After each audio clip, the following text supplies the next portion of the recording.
मेहरबान कदरदान साहिबान और आईपीएल फैंस, आज आखिरकार वो दिन आ ही गया जिसको हमने बहुत टाइम से मैनिफेस्ट कर रखा था। एक तरफ विराट कोहली, दूसरी तरफ श्रेयस अय्यर। आप देखो आया भी कितने अच्छे मौके पर है। क्वालिफायर 1 है, मतलब अगर ये जीते और एक आदमी वापस जाके दोबारा जीत कर आया तो दूसरी बार भी आमना सामना हो सकता है। लेकिन क्यों रॉयल चैलेंजर्स बैंगलोर के बारे में मैंने यहां लिखा है कि उनको क्लियर एडवांटेज है पंजाब किंग्स के ऊपर। सोचो ये मैच हो रहा है पंजाब के होम ग्राउंड में, लेकिन एडवांटेज आरसीबी को है। वो इसलिए क्योंकि मुल्लानपुर जहां पर ये मैच हो रहा है वहां पर पंजाब के और इनफैक्ट पंजाब के कप्तान श्रेयस अय्यर के नंबर्स बहुत अच्छे नहीं है। सो अगर आप रॉयल चैलेंजर्स बैंगलोर के फैन हैं तो आपको इस वीडियो में बहुत कुछ ऐसा मिलने वाला है जिसको सुनकर के आपकी जो मॉर्निंग है ना वो गुड मॉर्निंग हो जाएगी। और श्रेयस अय्यर और पंजाब के फैंस जो है आपको बहुत अच्छा नहीं लगेगा, लेकिन एक बड़ा इंटरेस्टिंग फैक्ट है जिसको सुनकर के आप आरसीबी फैंस को ये जरूर बोलोगे कि हाँ जी अब बताओ क्या कहना है। खैर, पंजाब किंग्स की तरफ पहले आते हैं, फिर उसके बाद बात करेंगे विराट कोहली के बारे में। पंजाब किंग्स ने इस पर्टिकुलर मैदान में अब तक 9 मैचेस खेले हैं और उसमें से सिर्फ और सिर्फ 3 मैच ही वो जीत पाए हैं और वो 6 मैच हार गए। सो यस, 9 मैच 6 हार 3 जीत, ये बिल्कुल भी अच्छे नंबर्स नहीं। और अगर इस सीजन की बात करोगे, इस सीजन में पंजाब ने मुलानपुर में 4 मैचेस खेले हैं जिसमें से वो सिर्फ 2 मैच जीत गए हैं और 2 हारे हैं। मतलब यह है कि 50-50 का रेशियो है और कप्तान जो है वो चारों के चारों मैच में खराब करके गए थे। सो इस पूरे टूर्नामेंट में 4 मैच जो श्रेयस अय्यर ने मुलानपुर में खेले हैं, उस 4 मैच में वो सिर्फ 25 रन बनाकर गए हैं। 10 उनका हाईएस्ट है, एवरेज उनका इस मैदान में 6 का है और स्ट्राइक रेट 104 का। सो इस पूरे टूर्नामेंट में श्रेयस अय्यर ने काफी अच्छी बल्लेबाजी करी है, लेकिन जब जब वो मुलानपुर में आए हैं वहां पर उनका बल्ला बिल्कुल ही शांत रहा है। सो यस, क्वालिफायर 1 में जब एक बार 5वीं बार एक बार फिर से इस पर्टिकुलर मैदान में आएंगे तो वो थोड़ा सोच समझ कर जरूर उतरेंगे कि भैया यहां रन्स नहीं आए हैं, यहां पंजाब का जीत का रेशियो जो है वो 50-50 का है। तो आपको अगर फाइनल में पहुंचना है 11 साल के बाद, अगर पंजाब को फाइनल्स में लेकर जाना है, तो इस मैच को एट एनी कॉस्ट जीतना पड़ेगा। सो उसके लिए आप क्वालिफायर 1 के नंबर अगर देखते हो श्रेयस अय्यर के, तो श्रेयस अय्यर ने 2 बार 2 अलग अलग टीमों को क्वालिफायर 1 में लेकर गए। एक बार दिल्ली को जब वो मुंबई से हार गए थे और एक बार क्वालिफायर 1 में केकेआर और एसआरएच जहां पर केकेआर जीत गई। तो ये तीसरी बार है जब ये क्वालिफायर 1 में पहुंचे हैं और आरसीबी इनके सामने है। अब देखना ये क्या 11 साल बाद पंजाब को ये फाइनल में पहुंचा पाते हैं नहीं। और मैंने क्यों कहा कि आरसीबी को एडवांटेज है, वो इसलिए क्योंकि इस पर्टिकुलर सीजन में आरसीबी को हर उस जगह एडवांटेज रहा है जो चिन्नास्वामी नहीं रहा है। मतलब अवे गेम्स आरसीबी जो है वो डोमिनेट करी। 7 अवे गेम इस पर्टिकुलर सीजन में आरसीबी ने खेले और 7 के 7 वो जीते हैं। और विराट कोहली जो कि चिन्नास्वामी से जब जब बाहर निकले हैं, कभी भी ऐसा नहीं हुआ कि उन्होंने 30 रन से कम बनाए। आप सोचो कि कोलकाता जब वो गए थे, जब वहां पर उन्होंने 59 नॉट आउट की पारी खेली थी, सीएसके जब सिर्फ और सिर्फ चेपोक में उन्होंने 31 की पारी खेली थी, वरना उसके अलावा मुंबई गए वहां 67 की पारी खेली, जयपुर गए वहां 62 की पारी खेली राजस्थान के खिलाफ। फिर उसके बाद मुल्लानपुर, यही मुल्लानपुर आए पंजाब के खिलाफ 73 नॉट आउट जो कि हाईएस्ट है अवे गेम में उनके नंबर। सो 73 54 बॉल्स में इसी मुल्लानपुर ने मारा था। फिर दिल्ली में गए तो 47 बॉल में 51 रन। फिर लखनऊ जब गए जो न्यूट्रल वेन्यू था एसआरएच के खिलाफ, वहां 25 बॉल में 43 रन। और फिर लखनऊ जब एलएसजी के खिलाफ खेल रहे थे तब 30 बॉल में 54 रन। सो घर से बाहर वो जब जब निकले हैं, कभी ऐसा नहीं हुआ इस पर्टिकुलर टूर्नामेंट में कि उन्होंने 30 रन से कम मारा हो। 31 जो है उनका लोवेस्ट है। लेकिन मैंने जो कहा कि एक बड़ा इंटरेस्टिंग फैक्ट है वो ये है कि विराट कोहली जो है इस पर्टिकुलर पूरे, आप आईपीएल की हिस्ट्री उठा लो, इस पर्टिकुलर आईपीएल की हिस्ट्री में चाहे आप 2008 से अब तक उठा लो, जब जब आरसीबी क्वालिफायर या किसी भी तरह के नॉकआउट और प्लेऑफ के गेम्स उन्होंने खेले हैं और विराट ने उसमें 30 से ज्यादा रन बनाए हैं, वो मैच आरसीबी हार गई। मतलब कि अभी तक के नंबर्स ये हैं कि अगर विराट नॉकआउट में खेल रहे हैं तो भैया 30 से कम है तब तो ठीक है, तब आरसीबी जीत रही। जब जब विराट ने 30 से ज्यादा मार दिया नॉकआउट में, तब तब आरसीबी हार गई है। तो अब देखना यह है कि विराट कोहली 30 से कम करते हैं या 30 से ज्यादा करते हैं। हाँ, लेकिन रन्स के मामले में विराट बिल्कुल भी इस टूर्नामेंट में नहीं रुके। रन चेज में अगर आप देखोगे, विराट कोहली का सबसे ज्यादा रन 9 इनिंग जहां पर उन्होंने चेज किया है इस पर्टिकुलर टूर्नामेंट में, वहां 559 रन किए, जो कि हाईएस्ट है किसी भी बैटर के खिलाफ। दूसरा नाम है साई सुदर्शन का, जिन्होंने 448 रन किए।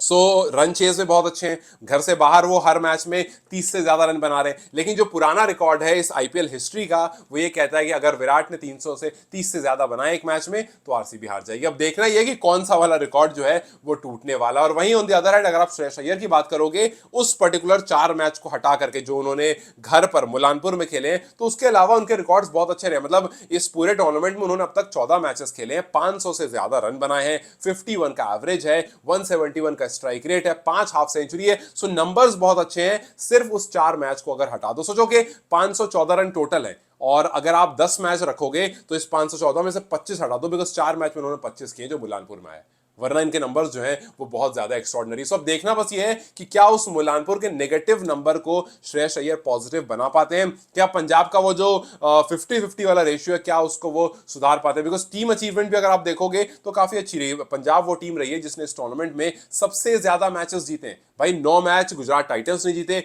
9 मैच पंजाब ने जीते, मतलब ज्वाइंट हाईएस्ट इस बार पंजाब भी रही है, टेबल टॉपर रही है पंजाब, क्वालिफायर 1 के लिए क्वालिफाई हुई है। सो पंजाब जो है वो अय्यर की कप्तानी में बहुत जबरदस्त कर रही है, सिर्फ मुल्लानपुर में वो काम नहीं हो पा रहा अच्छे से।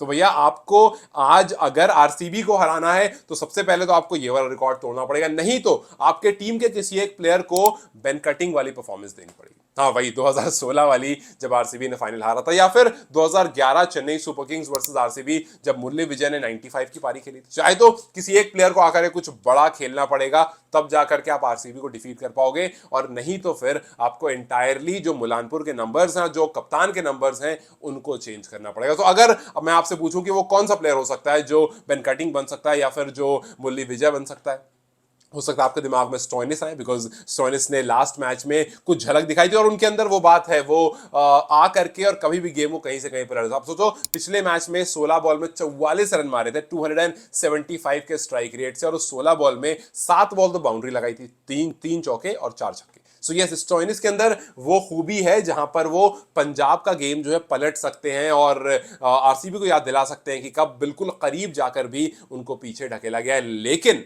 इस बार आरसीबी जो है, मैंने पिछले वीडियो में आपसे कहा था, इस बार आरसीबी वो बिल्कुल नहीं है जो हर बार लगती थी। इस बार आरसीबी घर में घुसकर मार रही है, जब जब निकल रही है, घर से बाहर जा रही है, डोमिनेट करके आ रही है। तो अब देखना सिर्फ यह है कि पंजाब जिनका घर पर नंबर बहुत अच्छा नहीं है, क्या वो घर पर कुछ कमाल करेंगे, या आरसीबी जो घर से बाहर बहुत अच्छे नंबर लेकर आ रहे हैं वो उसी को कंटिन्यू करें। हाँ, अब एक बात जरूर है कि अगर आपको घर पर कमाल करना है तो आपके जो होम ग्रोन प्लेयर हैं उनसे आपको एक्सपेक्ट करना पड़ेगा। जैसे अगर आप गेंदबाजों की बात करो तो अर्शदीप सिंह आपके होम ग्रोन प्लेयर हैं, आईपीएल 2025 में अच्छी परफॉर्मेंस दी है, 18 मैचेस में 14 मैचेस में 18 विकेट उनके पास है, 8.5 की इकोनॉमी है। सो जो 18 करोड़ का उनके ऊपर बैगेज था उसको काफी अच्छी तरह से उन्होंने प्रूव भी किया। फिर उसके बाद दूसरा खिलाड़ी हरप्रीत बरार, 6 मैच उसको गेंदबाजी करने का मौका मिला है, 10 विकेट उसने लिए, 8.5 की इकोनॉमी इसकी भी है। सो ये आपके होम ग्रोन बॉलर्स हैं, इन पर आप काफी ज्यादा उम्मीदें रख सकते हो। और अगर आप बल्लेबाज की बात करो, जो आपके होम ग्रोन बैटर है जिन्होंने अच्छी परफॉर्मेंस दी है, उसमें पहला नाम प्रभसिमरन सिंह का है,